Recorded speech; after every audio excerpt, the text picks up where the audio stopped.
everybody. Just wanted to welcome you, of course, to another wonderful update video. I know, sometimes you'll see me doing actual gameplay, but I like to talk a lot about updates and a lot about what we are seeing and what gameplay we're gonna see. Now, today, I actually saw, my last update video back on Friday, I was talking about the whole map thing, and there is an article I do want to share once I can pull it up, but I will share about that, and also some other information I found regarding some issue regarding regarding the raids and ho-ohs and all that jazz. So let me tell you in a moment what we're looking at, because I had mentioned about this on Friday, and the article that was posted that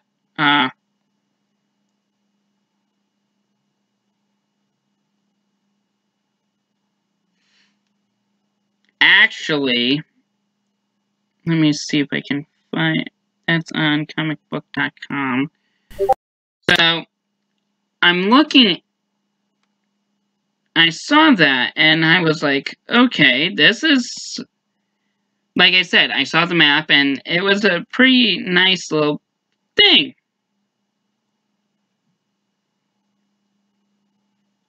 So we're gonna get into looking at this more and more.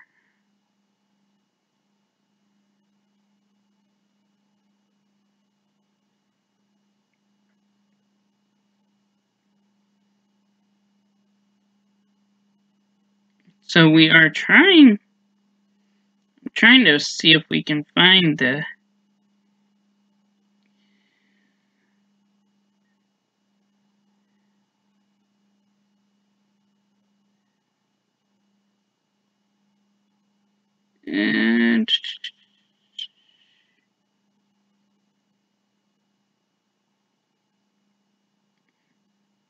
okay, here we go. Pokemon Go just made a massive overhaul to its maps, which I mentioned in my update video on Friday. However, I didn't have any details. Now I do. And it says players might see a radically different map when they log into Pokemon Go. Pokemon switched the source of their overworld maps from Google Maps to OpenStreetMap, an open source editable mapping project. This caused massive changes to the map overnight, creating more detailed overworld maps for some users and nearly blank maps for others. Now, I noticed very, very detailed maps. Even has like parking lots and all that fun stuff.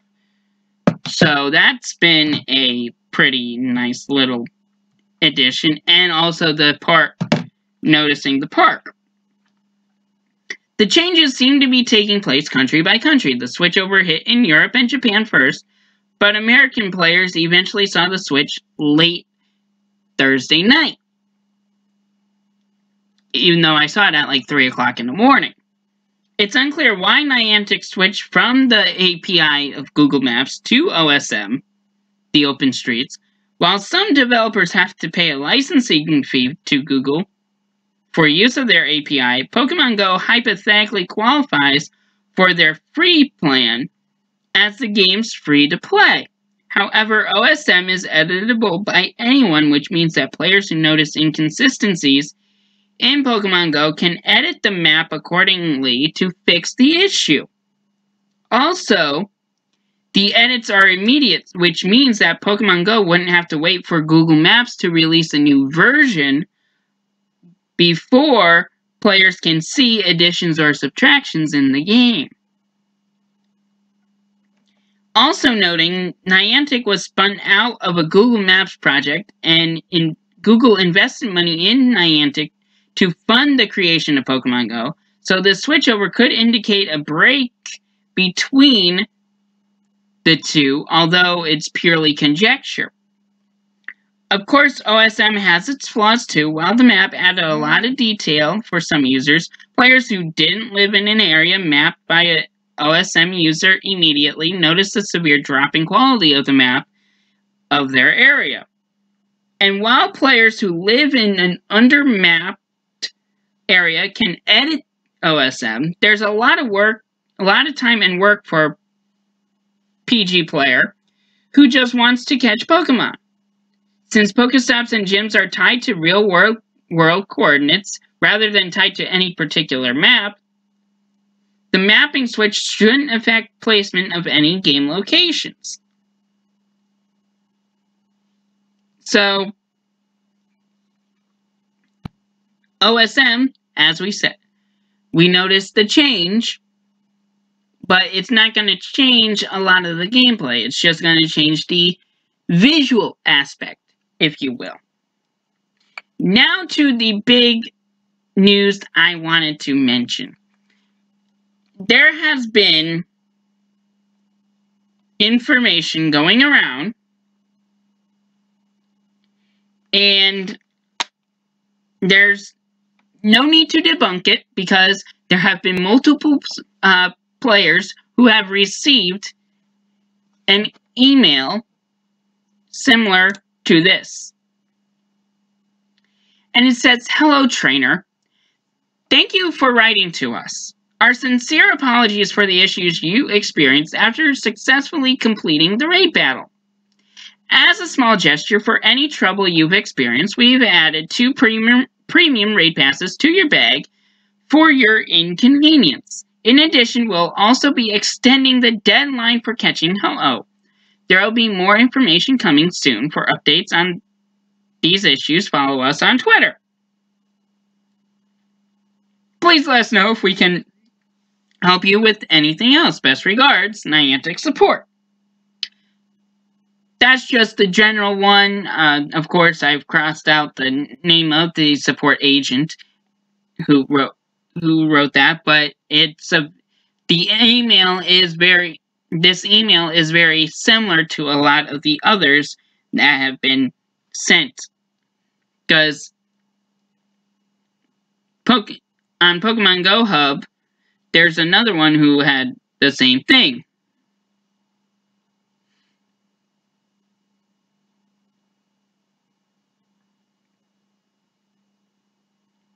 And it says, if I can...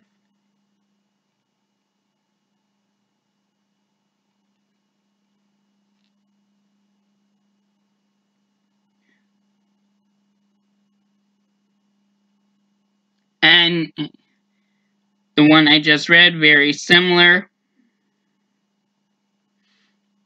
Yes, it doesn't matter who's writing it, it's the very same thing. "Sincere apologies for the issues you've experienced after successfully completing the raid battle. Because sometimes you get a lock screen and you can't the screen locks and you can't get to the bonus challenge to catch Ho-Oh. So it's a pretty inconvenient. But instead of giving you Ho-Oh, gives you 2 more opportunities to try to catch it. Now, this second paragraph, in addition, will also be extending the deadline for catching Ho-Oh. That sounds good, especially if you don't have any time between the next 8 days to get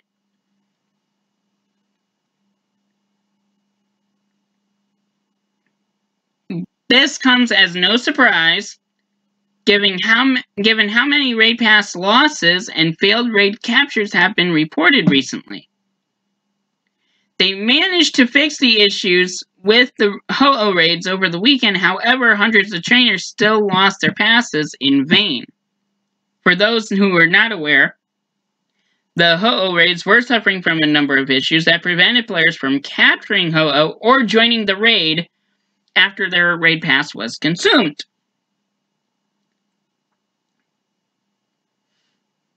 Niantic support on Twitter even acknowledged it on Saturday, saying, "We've resolved an issue which prevented some trainers from completing raid battles. We apologize if you've encountered this issue." And here's a theory.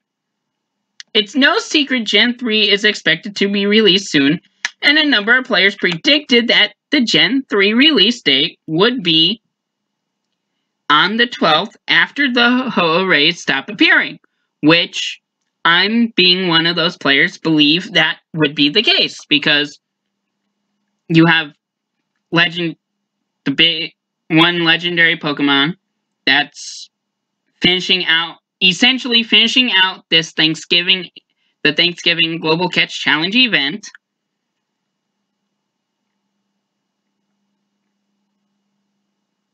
But the theory is plausible. Although the theory is plausible, the theory of it happening on December 12th, never confirmed by Niantic nor in the Pokemon Go Hub data mining efforts. Truth is, nobody outside Niantic knows if Ho-Oh and Gen 3 release dates are connected in any way. Their advice is to keep your hype in check, enjoy the Ho-Oh raids while they last, and keep on reading about Gen 3 while we wait. So, as we... Now, we're wondering, is there going to be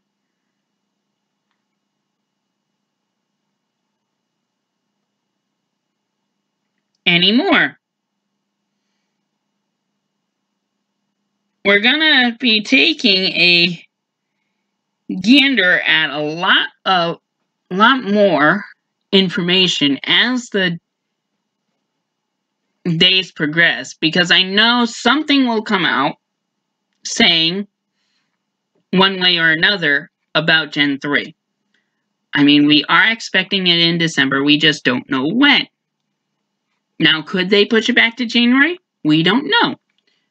Could they wait for a Christmas event to say, hey, we're gonna pop Gen 3? Which would make sense. A nice little Christmas gift for all of us. But it remains to be seen. But that's it for now. I'll be back with more. Hopefully we'll have some more gameplay at some point. Maybe another Ho-Oh raid, who knows.